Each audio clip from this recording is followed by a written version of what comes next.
Yes, I'm still here, Hollywood. Just ahead on today's episode. Having been in the theater and seen myself, it was so overwhelming to see myself that big. It was just so overwhelming for me that I came out and I told a couple people, I hate this movie. This is terrible. I don't like it at all. And I think I was just really overwhelmed, and it, MGM got wind of that. And they sort of like shuffled me off, like smiling out of the theater, and then grabbed me and pulled me to the side and said, please don't say that was kind of, don't say that. Let me throw out another name, Matthew Perry. Oh, yeah. Ugh, what a bummer. What a bummer. Happens way too often these days. Oh, you're going to make me cry. I'm so emotional. One of the people I'd like to ask you about is Harvey Weinstein. It was so powerful to be a part of women that talked openly about this, because you weren't like, oh, I'm not the only idiot, or I'm not the only one that got duped, or I'm not the only one that I must have put myself in this position. You blame yourself. In Hollywood, aliens coming to Earth has been a go-to theme for screenwriters for decades. And of course, not all of the creatures from the beyond are as adorable and gentle as E.T. Some are here to wreak havoc among the human race. In 1995, one classic alien movie brought a horrible creature to Earth, perfectly packaged as one of the most beautiful women to ever walk our planet. This is Still Here Hollywood. I'm Steve Kmetko. Join me with today's guest, Natasha Henstridge of Species. Hi, Natasha. Hello. Welcome to Still Here Hollywood. Yeah. It's perfect for me. No, it's I'm perfect still for here. me too. I'm still here. Do you feel that way? Hire me, someone. This year I feel that way. God, I haven't worked in this year. I've done some PR for stuff that I did last year. It's only May. Right? Did the strike have anything to do with that, do you think? I'm guessing the strike had something to do with, yes, I think there's just, I don't know why. You would think there's more stuff being made and there's more content and everybody was ready to like throw content back. But I'm actually confused, because people say the strike has something to do with it, and still COVID, and still nobody, I don't know if it's just that they're not hiring me, but I feel like I'm talking to a lot of actors that work on the regular, right? Not, that work on the regular who are not working. So I don't know. Do you have an insight into this? No, I don't. I wish you could tell me I'm the not answer. the person to look to for insight. Are you sure? Yes, I'm positive. That's not what I hear around town. You burst onto the scene in such a big way. Didn't you? I did. Was it frightening? You were so young, too. Yeah. It was both not frightening in some ways, because I had no idea. For me, I was getting to make a movie. So I was so excited about the idea that I get to be in a film one time in my life. It's what I wanted to do, but you never know if it's going to happen, right? And so I was working with all these amazing actors, big actors, famous actors, established, talented people, but I had no idea who they were. I was so young, I didn't know. So in that way, not frightening at all. But when the movie came out and it was successful and people knew me, kind of really got to know me very quickly within a few day period, that freaked me out. I wasn't a fan of that. Yeah. Did you have a big team around you to protect you when it first started? I had agents, and MGM had their PR people and the producers, and there were some handlers, and they needed to handle me because I was 19 years old and I was now the star of their film that was suddenly doing well, and they wanted me to promote it. And I remember coming out of the screening. We didn't have a premiere, but we had a cast and industry screening. And I remember coming out of the theater, and having been in the theater and seen myself, it was so overwhelming to see myself that big. It was just so overwhelming for me that I came out and I told a couple people, I hate this movie. This is terrible. I don't like it at all. And I think I was just really overwhelmed, and it, MGM got wind of that. And they sort of like shuffled me off, like smiling out of the theater, and then grabbed me and pulled me to the side and said, please don't say that was kind of, don't say that, So I was being handled a little bit, but no, I didn't have, I think nowadays, people are getting training in media and, all of those things that we didn't have any of that. Nobody was doing that with me. I was just a free-for-all. Well, now that you've had some distance, to process all of this. Yes. What do you think of the movie now? I love it. I love it. I'm proud of it. And it changed my life. And so I'm very grateful for it. How much of an impact did it have on you? Oh, God, it changed everything. I mean, it changed everything. It's the reason to this day that, people will, and it could have gone a million different ways, but it's the reason to this day that people will hire me, and in different countries where, they say you have a little bit of a name because they know you still from these movies that you've made 25, 30 years ago, Obviously, you want to show up and do a good job and have a good reputation and do some good work and all of that kind of stuff throughout your career. But it's not lost on me that that's a big part of, it's helped me throughout my career for sure. Do people come up to you when you're out? Yeah, they still do. And How many selfies have you taken? I've taken quite a few selfies over the years for sure. People still recognize me from that movie, which is just so damn flattering. I'm like 30 years on, and that's what they remember me from that. I'm totally flattered by that. And it had that kind of impact. And I think it's really fun to see all these newer generations that still connect to the film and watch it now. I'll meet fans sometimes, and they're like 20 years old, and I'm like, what? This was 10 years before you were even born. Why are you even, who turns you on to this, And so it's cute. It's really sweet. You mentioned you worked with some really big names. One I would like to throw at you is Bruce Willis. Mm-hmm. He's having some trouble right now. What would you say to him? I know he has. He's really going through it, isn't he? I'm grateful that I got to work with him. I'm grateful that I got to be around him when he was well. I'm so impressed at his family and how they've surrounded him. I remember his daughters being young girls and being on set when we were filming, and to see them as these incredible women now and the way that they are there for their family. And Demi and his wife, I think her name's Emma. But they're just, the way they've all kind of come together to be the support for him is really beautiful. And I'm super grateful to him as well, because, he was very much he really decided on putting me in that film at the end of the day. And so I'm super grateful for that too, because it's one of my favorite films I've ever been in, the whole 9 yards. It was a blast. It was fun making it. It was fun watching it. I went, this is fun and I never like anything I'm in, so it was cool. It's hard getting to watch yourself. It's hard when you first do it, It's hard for me, even 30 years on, to watch myself in things, to not... And it's not that I'm vain. It's not that, I don't think I'm particularly vain for an actress, to be honest with you. I like to look good. Don't get me wrong. Of course. You do. I care about things like that, but I'm not, I've never let it rule my life. I've been heavy and thin and this and that. I'm happy. I'm not happier one way or the other. I mean, this is the best way possible. You have every reason to be vain. You're very sweet. That's a good thing. That's sweet. I just don't, I'm not, I guess that's where I was going with it, right? About watching myself on camera and stuff like that. I'm just not, I always feel like very rarely do I go, wow, I was really in flow. I really felt that scene. Or sometimes I love the scene and I hate the lighting or something. Or, I pick things apart too much that I'm in. How did you decide to become an actress? You're Canadian, right? I'm Canadian, yeah. I think that was always in me on some level. I came from a family that were very conservative in many ways, and that Canadian mentality of don't be any more than anybody else. That just kind of like, just calm down and be a good citizen and be a good girl and don't be seen too much and don't be too loud. And I hated all that. I just was like, be yourself, be open, be creative, be spontaneous. I just had that in me from a really young age. My poor mom did not know what to do with me. I think she looked at me and she was just like, wow, how did I, and this is it. Threw up her hands. Yes, just like, what am I going to do with this one, And so from a young age, I was dressing up and I was putting on costumes and I was interviewing people. I loved to interview people.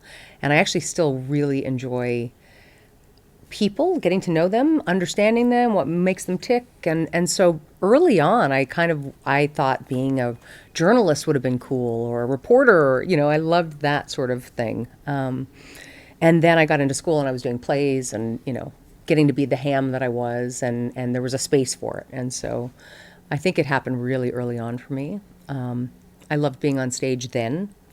Now it terrifies me, but but at the time I loved it. Do you still get back to Canada? Do you have family there?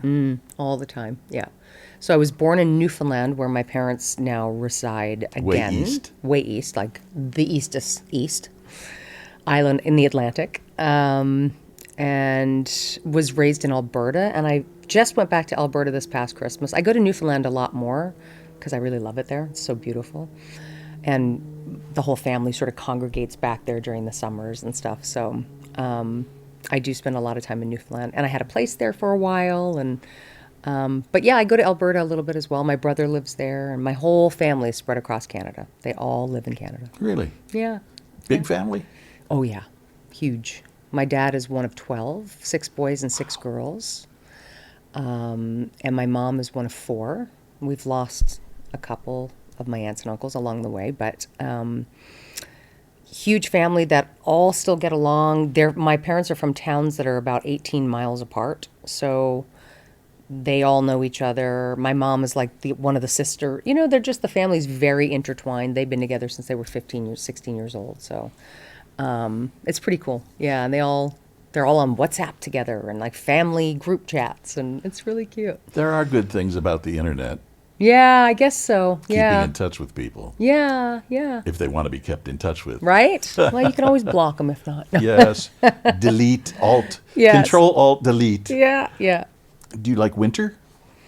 I miss winter, and I do like winter because I love to snowboard, and I love cozy vibes, and I grew up in that.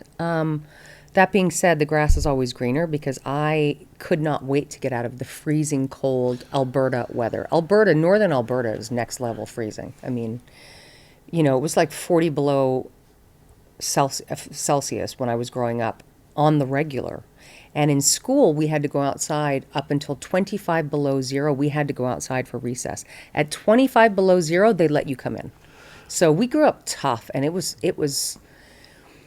hardcore. I mean, I think it was really hard. It's warmer there now over the years with global warming, I guess. But so it was very cold. So I love the winter, but I love the option to go to it, not live in it all the time. To answer your question, long story longer. No.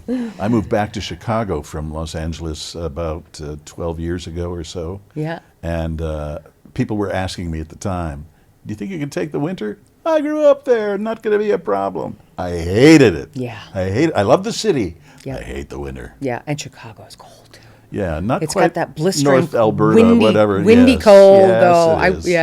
I went a couple of years ago, and I was like, woo. I tell the You do- story, yeah. when I got back there, I had forgotten how to drive in snow. Mm-hmm. And I was getting stuck everywhere. Funny. And I would, if I saw somebody on the street, like, young kids or something, I'd wave, $5 bill out the window. Could you come push me, Right. And it worked pretty well, but Right. you run out of money fast. Yeah, right. There, especially, yes. Yeah. Right.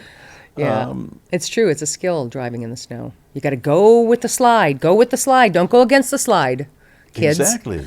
You have driven snow. Oh, yeah. No, I definitely am very well versed. For sure. Let me throw out another name, Matthew Perry. Oh, yeah. Oh, what a bummer. What a bummer. Happens way too often these days. Oh, you're going to make me cry. I'm so emotional. Oh. I'm already frail today. Oh, I'm sorry. No, it's just so sad. I mean, I remember working with him, and I remember that I think he turned his house into a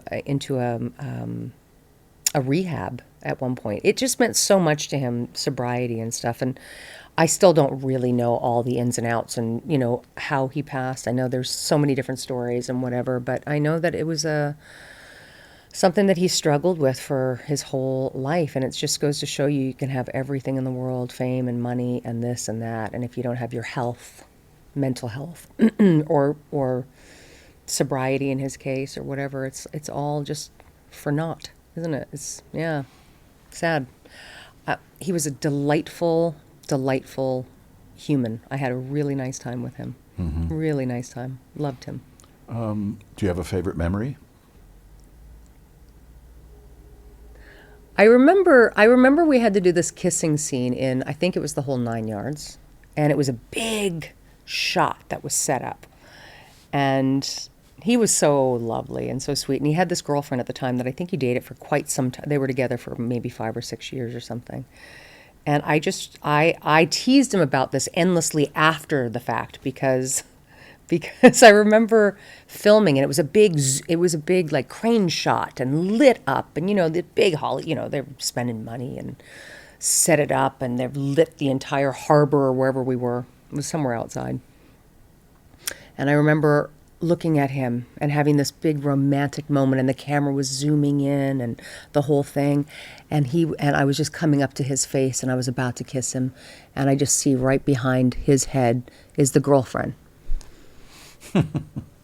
watching like this. She was right, I was practically kissing her right in the eye line of like, and I just remember teasing him about it so much. I was like, so you got it, Matthew. She's keeping her eye on you real close. You got it going on. It was very cute. Wow. And he laughed, and he was adorable. We had a lot of beautiful moments because he was so funny. But I also spent time with him where he was very shy and private. There was another side of him that I think.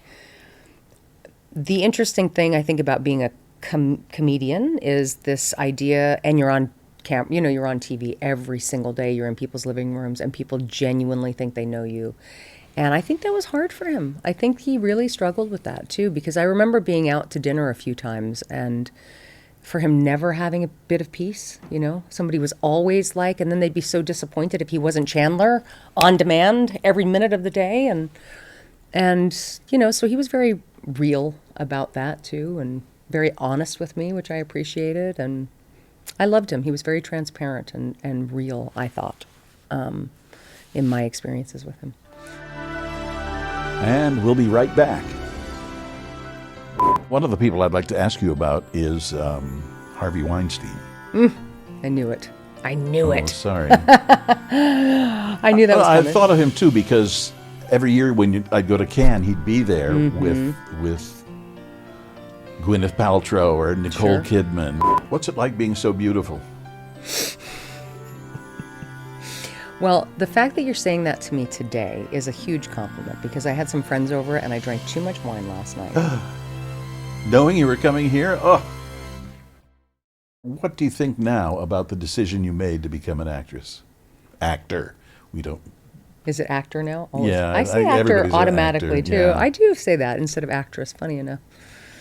It's probably just my male energy coming through or something. But I am beyond grateful that I've been able to have this career. I mean, it's just been a dream come true. It's been a dream come true, even on the days that I'm complaining, that I don't like it, I don't want to learn my lines, I don't want to do the audition. I hate auditioning. I hate showing up in rooms and auditioning. I'm so grateful for COVID, for the fact that we can self-tape. I always hated it, but so there's so much of that I don't like.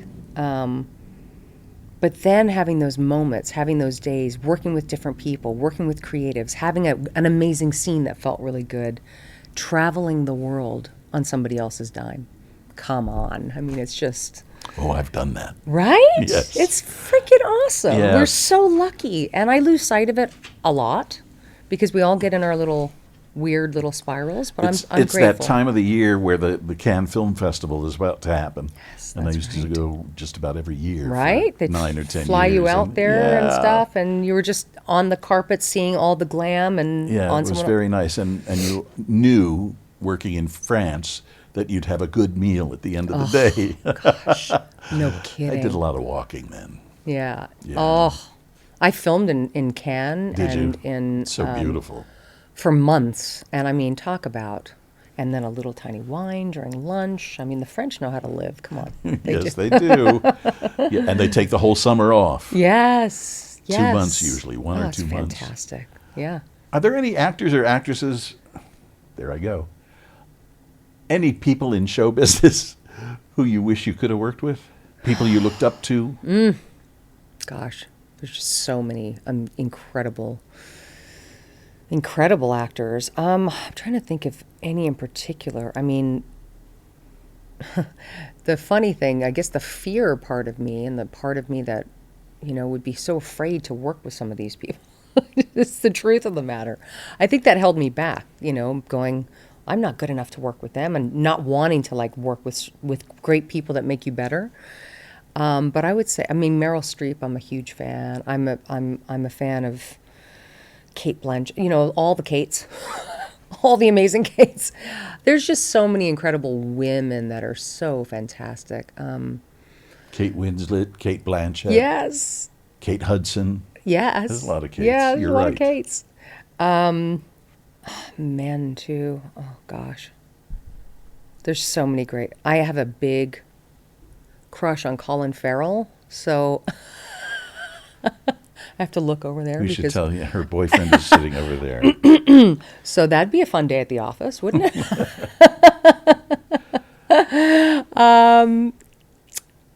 Yeah, there's there's too many to list. I can't even think right now.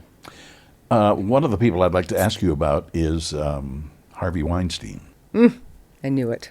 Oh, sorry. I knew that was coming. I thought of him too because every year when I'd go to Cannes, he'd be there with Gwyneth Paltrow or Nicole Kidman. Sure. Oh yeah, I knew him, back in New York, back in the early days, I think it was before he even started Miramax, way. He was already into film producing. Maybe he had Miramax. It's going way back. So he was he was beginning and starting to just rule the city, rule the business and stuff. And I don't think it's one of those weird things in life, and I've talked about this briefly before, but it's one of those things where you look and you go, this guy's so legit. He's doing all of these incredible projects. He is the man, and you want to be in business with him. And then you feel, and what was so liberating about some of it is that, when you feel like you're the only one who was treated in a certain way, and I did, came home and told people what my experience with him was, and then you come to find out that you're not. It was so powerful to be a part of women that talked openly about this, because you weren't like, oh, I'm not the only idiot, or I'm not the only one that got duped, or I'm not the only one that I must have put myself in this position. You blame yourself and all of these things, right? And because someone's so powerful, it's not the first thing you're going to be talking about with everybody. At the time I did, though. I did talk to my manager was, in my case, nearby at the time. And so when somebody has that much power over you, and you want a career and you want a future, sometimes I can understand completely how certain things might go the way of whatever way the wind's blowing, or might take. It's hard to take yourself out of that situation, or leave yourself in that situation. That's it, until it goes way too far. So I think there's been a line over the years that, I think women have had to, honestly, sadly, always walk a certain line of, to quote Johnny Cash, always walk a certain line of being attractive. It's not just about your talent. It's about being attractive. It's about them having some mystery. It's about them going, wow, she's really beautiful. I wonder what it'd be like to be with her. I don't know what I can say on this thing, but people are always like, you want to be friends with her, or she needs to be fuckable, she needs to be this, she needs to be all of these things. So women have always had this weird line to walk in that way. And it's only when that goes too far, and it's not about engaging in it. It's just about holding yourself.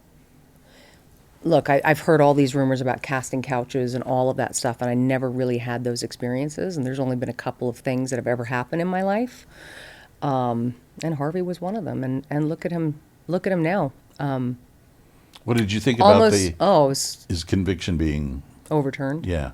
It sucks. Honestly, it sucks. people people really fought so much. So I think I heard Ashley Judd talking about it a little bit. I think people are really triggered. I had 1 million people call me up and ask me to speak on it, and it's this weird thing because as a survivor, victim, whatever you want to call it, I'm not that woke. It is what it is. You don't want to keep I respect the women that keep talking about it, but I have a desire to like move on past it because unfortunately it still affects the way people see you.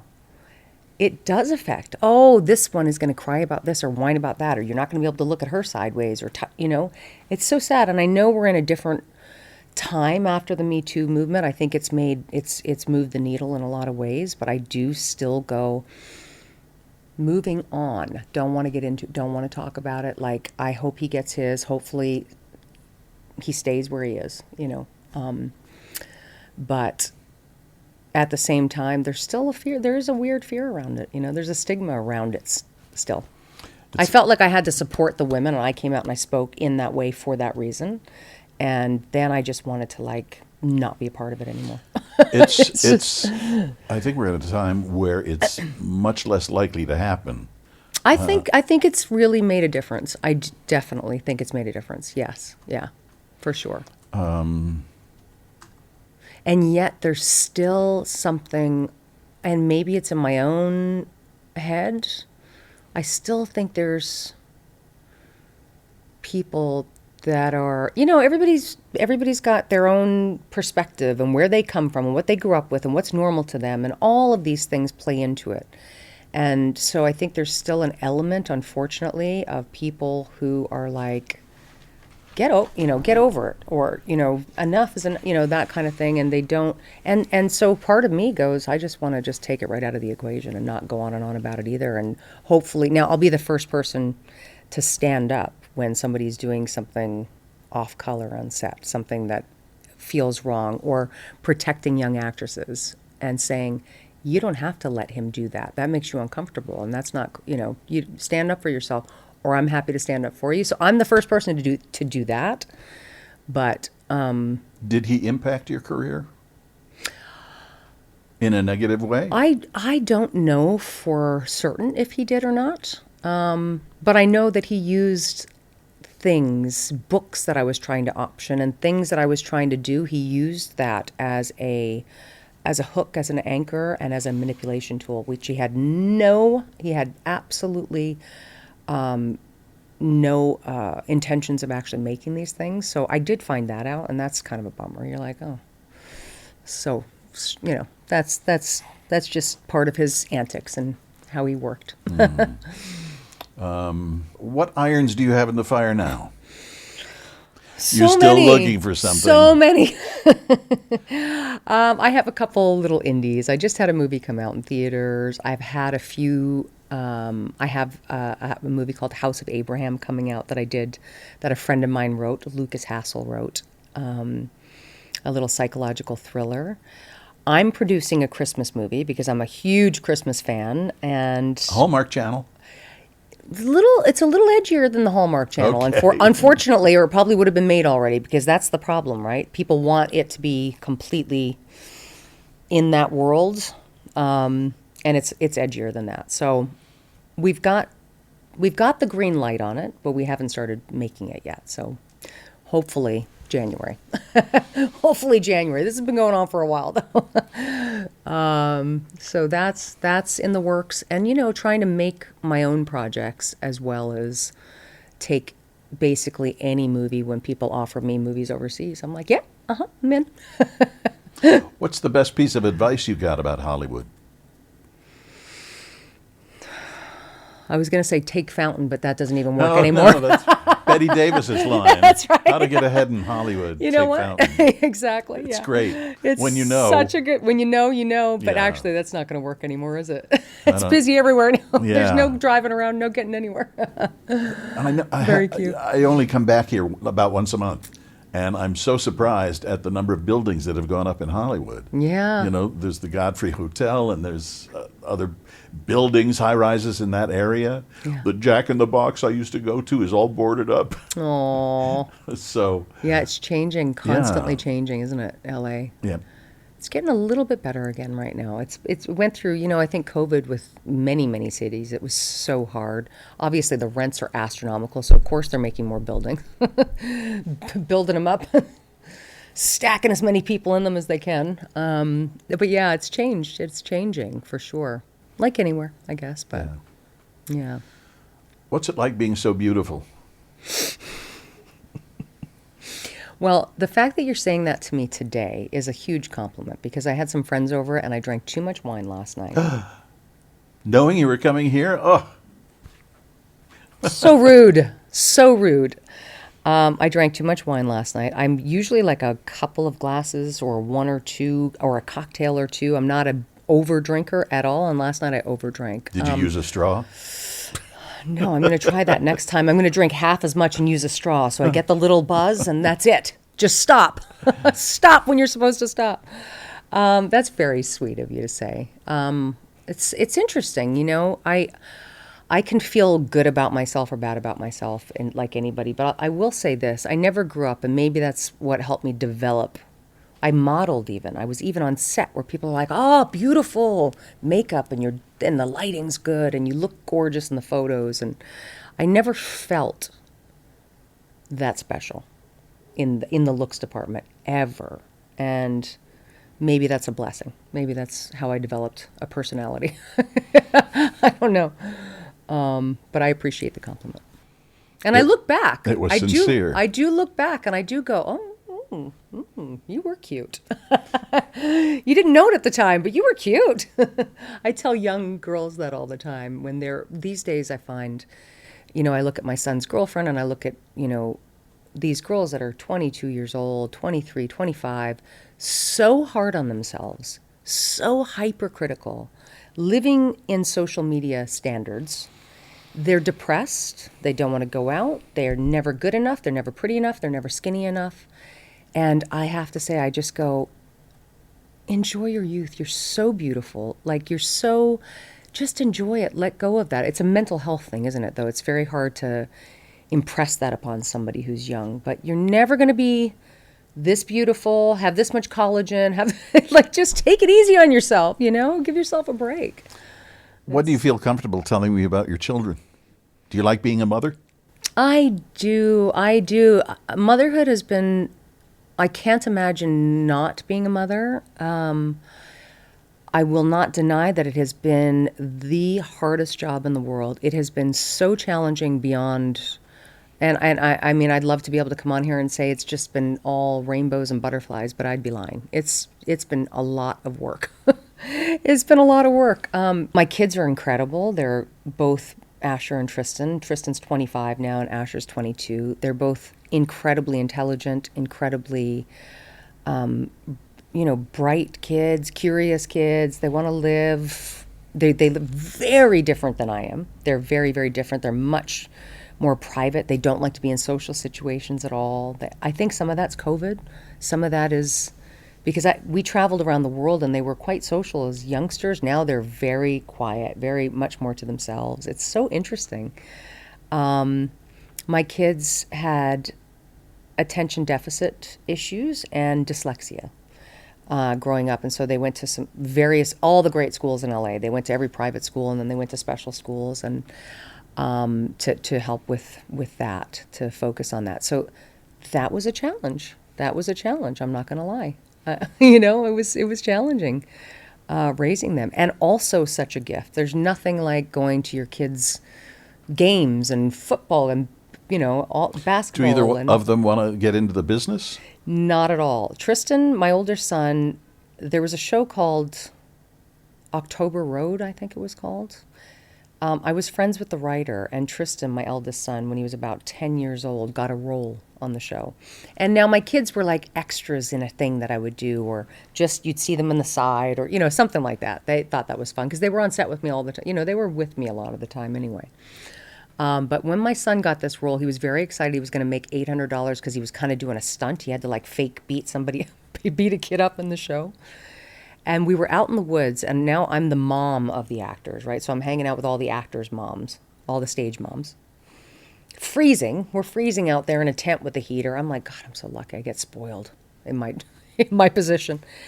And the kids are all out there, and Tristan got a blister on his foot while he was out there. And I think they could work the kids for like 8 hours or something at the time, 6 or 8, I don't remember, whatever the rules were. And he had a blister, and it was like he got to warm up in the little thing with the heater, and we took his shoes off, and I gave him a little foot massage. And then the AD came over and said, Tristan, we need you back on set. And he goes, oh no, I got like a blister on my foot. I can't put my shoes back on. And I was like, that's show business, honey. And he never went back. He never wanted to act again. He was over it. Take Fountain, Tristan. Take Fountain, Tristan. It was so adorable, though. I took him out for a sushi dinner. Kid's a total foodie. He liked his sushi dinner. And we put like $800 in his account, like in a Coogan account for him or whatever it was. And he was pretty happy with that, but had no interest in acting after that. It's a lot harder than people give it credit for. Coogan account named after Jackie Coogan? I don't know what the Coogan accounts are named after, but it's an account when you have a child that's acting. You have to put it. Maybe is it? That would be my guess. Who was that? Jackie Coogan. He worked as a child. He was also Uncle Fester in the Addams Family television show in the 60s. Okay. But he used to tell, when he would meet kids, he would say, behave yourself. I made a law for you. Something to that effect. Probably so was. Maybe yeah. he lost a lot of his money to his parents or Yes. something, and so they protect the kids in that way. Yep. Yeah, probably. So, probably that. when you first saw the scene in Species, do you say species or species? Does it matter? Species. I think I say Actor species. or actress? Species. I think I say either or. Okay. Either. What was your reaction when you first saw your tongue going through the guy's head? It was actually really fun to see those effects that happen after the fact, right? So anytime you get to see a little CGI or a little something that you do after that because you're just imagining those things on the moment. So to see that stuff at the time, I was like, good. The men out there will be warned. Don't mess with me. They didn't listen. No, they didn't. Well, Natasha, it's been fun talking to you. It was nice to talk to you. What are you going to do with the rest of your day? Recover from your wine? I'm actually taking my guy out on a date. So we kind of like do date nights on the weekends, and sometimes he takes me, and sometimes I plan something for him, and it's a surprise, and I can't say it right now because he's here. Okay. Can't do it. Don't listen, BB. Don't listen, boo-boo. Boo-boo, I'm sorry. BB, boo-boo, Tomato, tomato. Thanks, Natasha. I appreciate it. Thanks for coming You really by. are still here, see? Yes.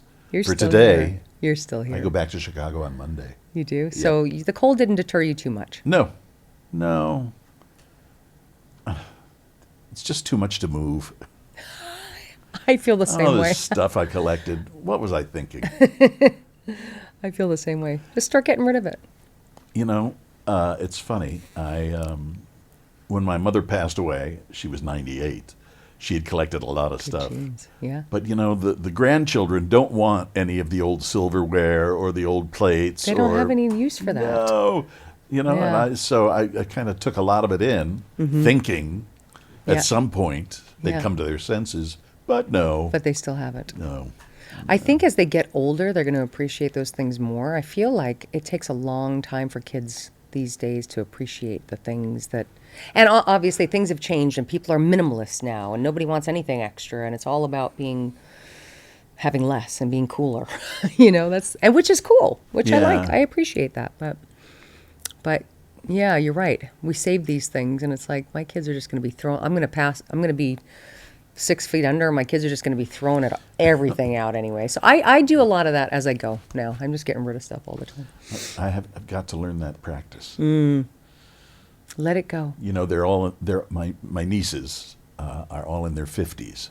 Okay. So, and one is in her 60s. She's going to kill me because she watches regularly. So I think they've kind of reached everything they want. They've accumulated what they want. Right. And they don't want more. Right. So now it really is time to get rid of it. Yes. Yep. What's her name? Maria Kondo? Maria Kondo? The one who's like, if it doesn't bring joy, spark joy, get rid of it. If you haven't touched it in over a year. Get rid of it. I know, but if you're sentimental. I am. I am too.